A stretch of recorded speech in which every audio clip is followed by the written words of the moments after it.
War is the father of all. Today's video is about the only bowl of special K I want in my breakfast when it comes in the morning. Be me, be Khorne.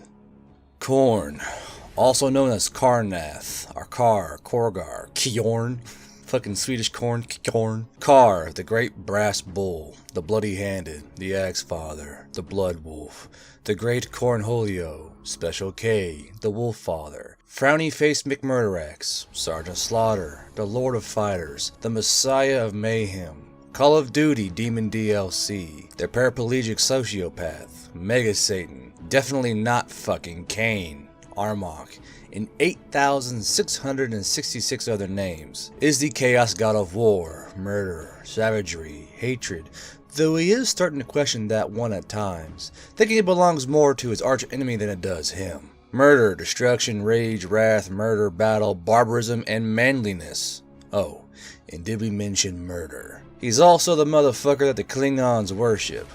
As well as this, he symbolizes courage, athleticism, determination, daring, discipline, sportsmanship, honor, impulsiveness, struggling onward in the face of any odds, and survival of the fittest. But mostly, he's simply about being angry. He is commonly held to be the strongest chaos god by default, and is associated with wolves and powerful hunting dogs, as well as lions and bulls. For another reason that is likely inspired by occultism, Khorne's sacred number is 8, and thus his followers tend to organize themselves into groups of 8 and its multiples. Fun fact. This also means that the names of Khornate demons are usually comprised of 8 syllables. Khorne, by virtue of being the most powerful chaos god, is also the most powerful general divinity in both iterations of Warhammer. In both versions of Warhammer, his followers are characterized by an overbearing need to spill blood and engage in honest battle, as well as a violent code of martial honor and a survival of the fittest approach to morality. They tend to be dutiful as well, but said duties involve whacking their axes into their enemy and painting their blood all over villages and gargling their blood as mouthwash, if only because Khorne's only real command is to spill worthy blood in his name. This is where Khorne and Slaanesh generally clash as enemy gods. While Khorne instills discipline, honor, and a sense of selfless duty in his followers to obey a single purpose, spill blood in his name, Slaanesh is the polar opposite. Slaanesh tells his/her/its followers to do whoever or whatever they want in their own selfish pursuit of pleasure, caring not for the consequences of their actions, e.g., using your authority to hoard food from your starving citizens so you can indulge in bottomless gluttony every day.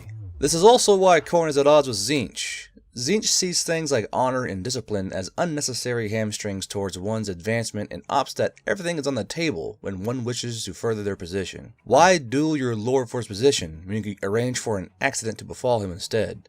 I mean, sure, it's a low blow, but if your lord was too stupid to see that car bomb coming, was he really deserving of loyalty? The same can be said of his disdain for sorcery.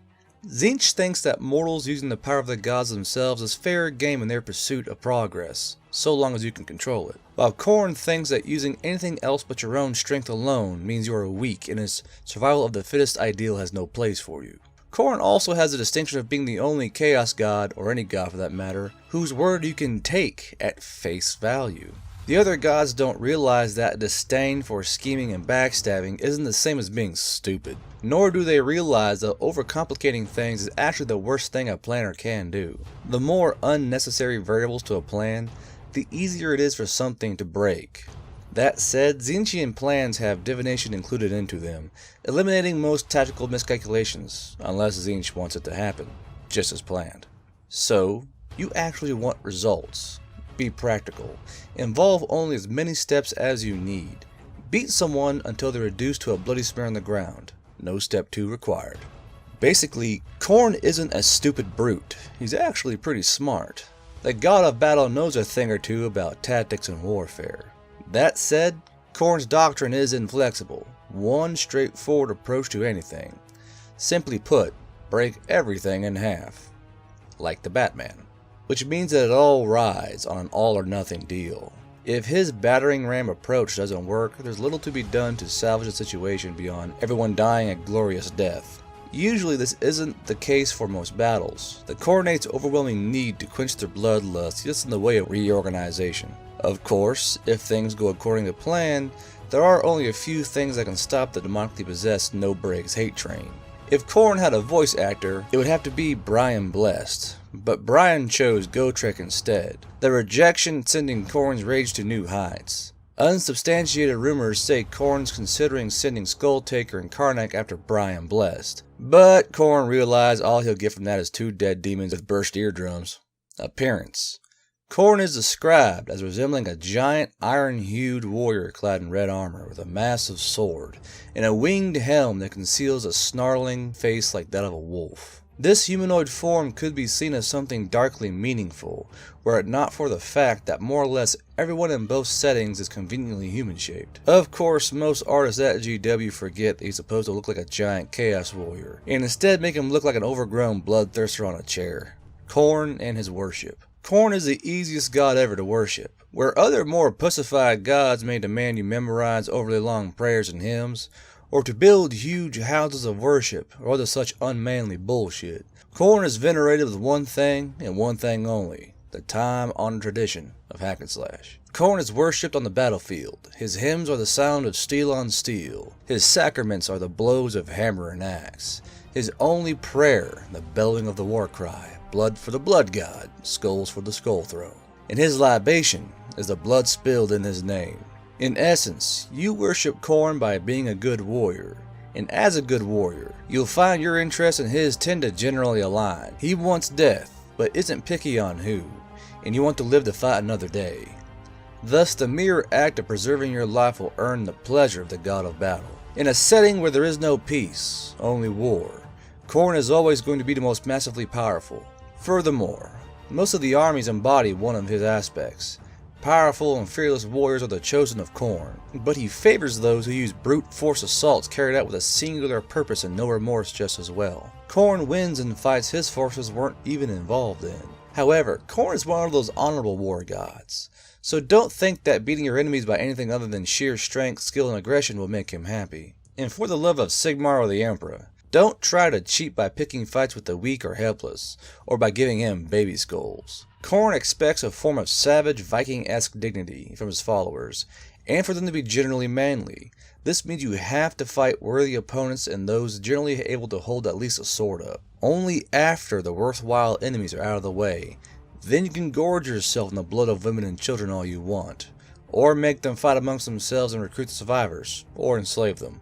Or whatever. Most of the writers forget this, thinking that Khorne really gives no fucks about what you kill, and it makes Khorne snarl in anger. Though he continues to send his flesh hounds to hunt down those who flee and abandon their brothers on the battlefield, be they chaos or non-chaos. Aside from that, and obviously never backing down from a fight, Khorne has no commandments whatsoever, but deviating from the aforementioned in the slightest is begging for the flesh hounds to tear your ass apart. Such as it is, it would be incorrect to think Khorne doesn't have priests dedicated to him. Though, being a warrior god, these priests tend to be warriors themselves, and are often marked by their god. In essence, the only difference between them and a Chaos Marauder / Space Marine is several pounds of armor. In Warhammer Fantasy, these priests are called Blood Fathers, and in lieu of magic that is gifted to their priests by other gods, Khorne just gives them holy shit awesome fighting skills and visions of bloodshed. In Age of Sigmar, they're called Slaughter Priests, and they're basically lead by example, killing while screaming out Khorne's name. If the killing is good enough, Khorne will empower the priest and or his allies, but if the killing is unworthy, the priest himself will feel Khorne's wrath. Khorne is also venerated by working brass into your armor and weapons, and donning fashionable high collars. Occasionally, a warrior so pleases Khorne that he gives him with specially made ones that, in addition to looking fabulous, can also grant total fucking immunity to magic. After all, who needs spell casting when you can make a motherfucker's spine disappear, with your bare hands no less? Anyway, Khorne is worshipped by warriors, generals, and basically anyone who likes battle. His chosen Space Marine legion is of course the World Eaters. In Warhammer Fantasy, the Norskins tend to venerate him with the greatest piety, especially the Aisling tribe, who are Khorne's most devoted servants in fantasy. Additionally, in Fantasy and 9th Age, he's called the Allfather, so that's just one of those things. Big Daddy K Khorne coming in. Khorne's take on magic. As posted by an Anon some time ago, he perfectly summed up what Khorne's opinion on magic is. Fuck wizards. While that's a pretty accurate summation, there's also some nuance to it that is not at all helped by GW's habit of changing things every new edition, or keeping shit consistent between writers. With that in mind, let's go into the details of what the fuck wizards thing means. The hate of psychers / wizards / etc.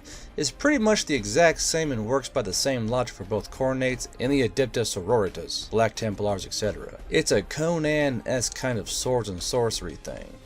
Khornates hate wizards for trivializing encounters with a single spell and overshadowing fighters, and turning what should be a clash of might or a military endeavor into a weird wizard show where people turn into frogs and beguile their opponents into killing one another. They hate Slaaneshi for the same reason, due to how they often take what should be a wholesome murder fest and make it into something creepy and weird. What with them decomporting themselves with the dead and all that. In realms of chaos, it's entirely possible for a librarian or wizard to go to Khorne. They just refrain from using their psi/magic powers for anything else but resisting spells in combat from that point onward. Khorne and his followers are okay with laser beams. They are okay with sniper rifles. They are okay with flaming swords. They are okay with running people over with tanks. They are okay with blitzkriegs. They are okay with chemical gas. They are okay with holocausts. They are okay with exterminatus. They are okay with good tactics. They are okay with berserker charges. They are okay with honorable duels at dawn. They are not okay with turning people into frogs, mind control, raining glitter dust from the skies to blind everyone, raising armies of zombies to do the killing for you, and so forth.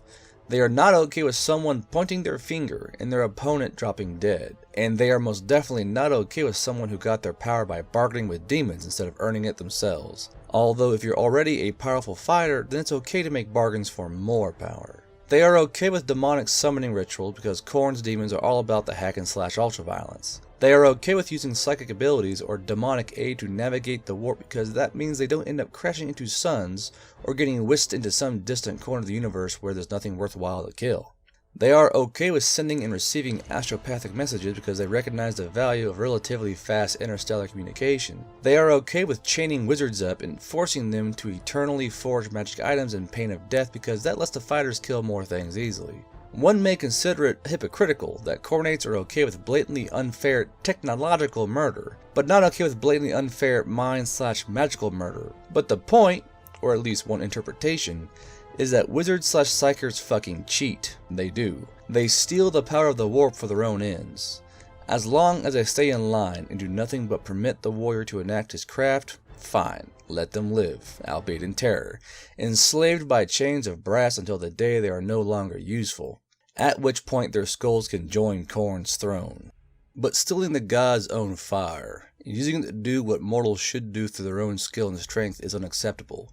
Granted, this got pretty blurry ever since Age of Sigmar introduced the Slaughter Priests. Remember that technology is completely valid to Khorne. Stealth is completely valid to Khorne. Skill is completely valid to Khorne. Cleverness is completely valid to Khorne. The nuclear bomb and other innovations that come after it could be seen to be unfair, but it is a mortal invention. Mortals should give honor to Khorne by murdering each other through the sweat of their brow. The scientist who devises new ways to kill is a saint. His work can be put to any other use, enriching human life. Wait, hold on. Does this mean that John Moses Browning's a fucking saint? Want to take in the comments below, let me know. With John Moses Browning and Mauser and all the weapon manufacturers, and I suppose also the ancient swordsmiths and weaponsmiths, would they be saints of Khorne due to the fact they made weapons of war for people to use and practice their martial prowess? I for one think that they would all be fucking saints, and I fucking love that idea. Anyway, off the tangent, back to the story. His work can be put to any other use, enriching human life, ending hunger, fighting diseases, answering great questions. But the scientist who devises new bombs and weapons is, in his own way, a champion of Khorne. He takes his limitless human potential and nobly limits himself to new ways to kill. Whether you kill with a sword or a bomb, you are killing using good old-fashioned mortal strengths and genius. You aren't stealing warp energy from the gods in the form of a fireball and cravenly calling it your own. The forger of enchanted weapons, though deserving of slavery and abuse as all wizards are until the day they die, is an ideal symbol. It is fitting that spell energy to be subjugated to and entombed within cold steel, just as wizards deserve to be subjugated to warriors until they lie cold and headless in the ground or else burnt to ash. The magic weapon is a symbol of might's superiority to magic. The jury is still out on whether or not Khorne is okay with magically imbued people. Blood for the blood god, skulls for the skull throne. When the galaxy burns, we will define righteousness. Too long didn't read. Magic is unmanly. Grab a sword, or a 16-inch battleship cannon if that's your thing, and go kill like real men do already. Khorne and other chaos gods. As a rule, Khorne despises Slaanesh because they are an effeminate milksop who can't grow a beard or swing an axe like they've got a pair, even though Slaanesh probably has the biggest pair, but less on that.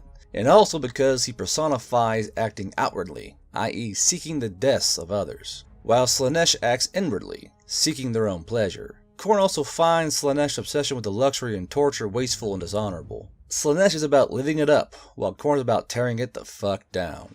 Not to mention that it's apparent belief that those who wrong you are meant to suffer for it, which surprisingly, Khorne doesn't agree with. Khorne also hates Tzeentch, though they are not fundamental rivals because his reliance on magic is seen as a sign of weakness, and his desire not to face his foes in person is decried by Khorne as cowardly. Khorne also sees his penchant for deceit and trickery as dishonorable. Also, Khorne prefers muscles over books. Plus, Tzeentch is a huge fucking nerd. Khorne thinks he hates Nurgle also, because that fat fuck doesn't even try to get shit done. Thus, his embodiment of sloth runs contrary to the active, vital aspect of Khorne. But he's all for death if it's by homicide or genocide. There's also ᴏᴜᴜ, the not chaos god of law, and a rival of Khorne, being the only chaos god that can match him in sheer rage. Khorne likes to sit back and have a chuckle at ᴏᴜᴜ's outburst, if only because the last time he actually tried to move in on ᴏᴜᴜ's turf he lost that fight. Not even the blood god can top the sexually frustrated wrath of a guy looking for his sister wife. Of all the chaos gods, Khorne actually hates Mlâwl the least. For one thing, he respects the lost god for sticking to his guns. He hates the other chaos gods, wants them dead, and is actively working towards that goal. Since Nurgle just sits there, being a scabby procrastinator, Tzeentch just wants to have his fingers in everyone's business, and Slaanesh is fucking Slaanesh. Really, they are. This is something Khorne can sympathize with. Also, Mlâwl is one of the only chaos gods to put up a halfway decent fight when Khorne manages to find him, which would mean that they would be best buds if Mlâwl wasn't a self-destructive homicidal lunatic. In short, he has problems with almost everyone, and piss at almost everyone, including you, even if you worship him. Usually it's a matter of how pissed he is at you, and they hate him too, except for Nurgle, who's too nice to hate anyone. If you earn his respect, however, he too will give you his respect. He has high standards though, meeting them is quite hard. Khorne and non-chaotic gods. Well, Ulrich is his little brother, and they tend to get along rather well. Ulrich's still ridiculing Khorne over the fact that one of his greatest champions, Hargrath, got his head smashed in by Ulrich's Ulrich. Khorne usually replies by pointing out that the Storm of Chaos isn't canon anymore.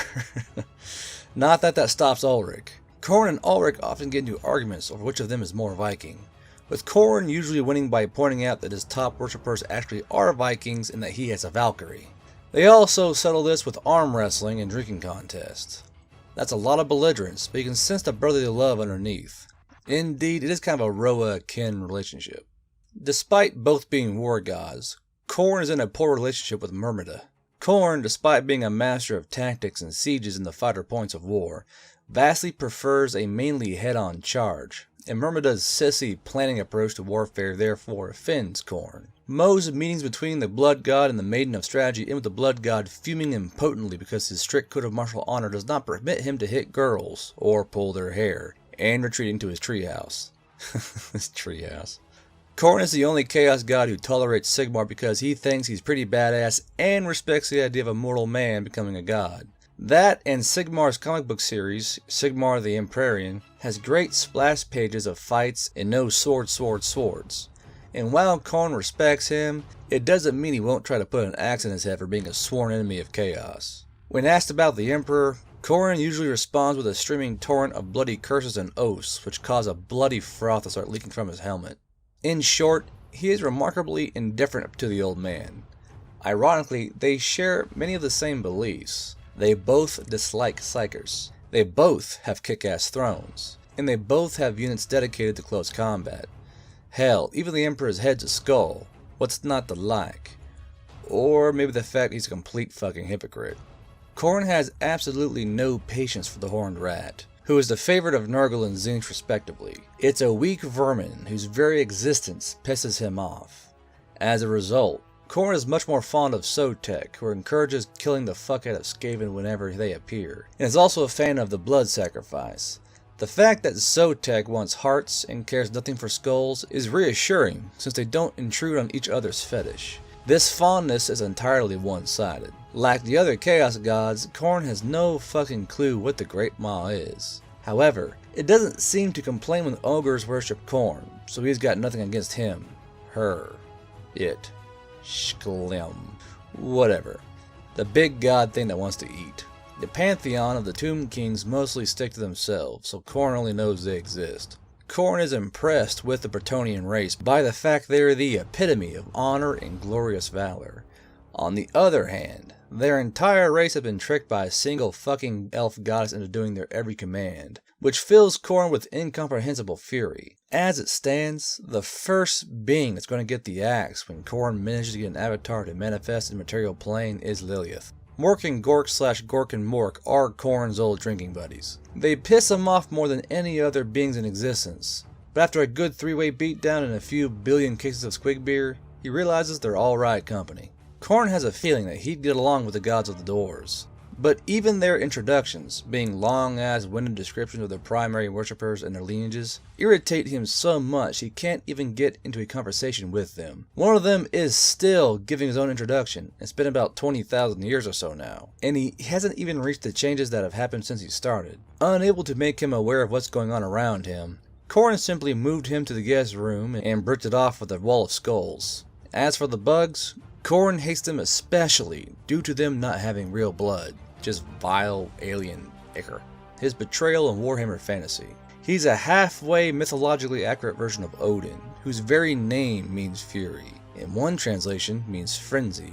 You could also make the case that Khorne is Thor minus any protective instincts towards humanity, as both are whirling vortices of blood and spit who are associated with the color red and its connotation of anger.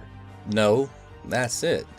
He's an axe-crazy, psychopathic, evil-as-balls demonic version of Odin, so basically the Norse god of wisdom, with wisdom actually treated the way Vikings would have recognized. Currently, there's a bit of a debate on how much of Odin he represents, see discussion page, so this bit will list the similarities and some of the differences.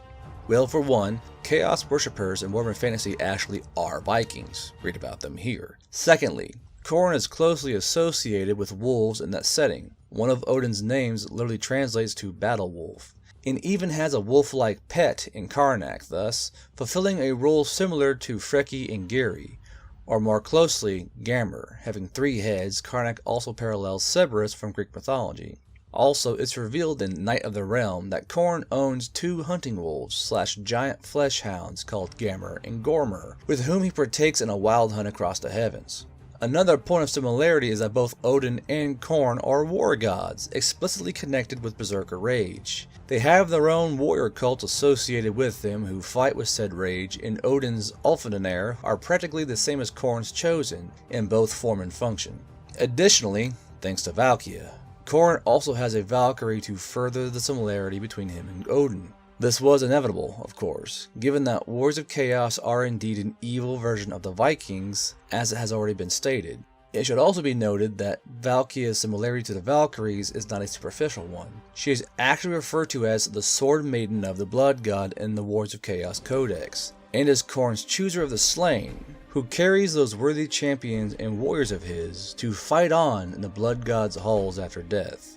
Finally, we get a glimpse of his neck at the Realm of Chaos in the Valkyria novel written by Sarah Cockwell. It was basically Chaos Valhalla, and here are some of his quotes. "A cleaved head no longer plots. A head stuck on a pike no longer conspires. Put to the sword they who disagree." Now for the differences. Aside from the obvious physical ones, Odin also scries. It's a woman's magic taught to him by Frigg and Freya. He's got the rage, yeah, but he's also about fate and averting Ragnarok, directly opposed to Khorne's goals, even if he knows he can't stop it since fate works that way. In that regard, Khorne is more like Surtur from Norse mythology, the fiery giant who wages war and brings flames that will consume the earth, the instigator of Ragnarok. We see this in Havamal, Grimnismal, in Völuspá, in the ḻᴏʟɪᴇs. Hell, in ḻᴏʟɪᴇs we learn he cross-dresses, was tied into shamanic practices. Indo-Europeans have a thing for seers and drag. He can also get to Tzeentch levels with his planning, and Odin's perfectly fine with runic magic, whereas Khorne hates that shit. And that'll end today's video. Down below in the comments, let me know what you think about all the weaponsmiths and manufacturer of firearms and weapons being saints for Khorne's worshippers. I for one fucking love the idea. You know, like I have become death, destroyer of worlds, the genocide saint, whatever that scientist's name was, that's not coming to mind.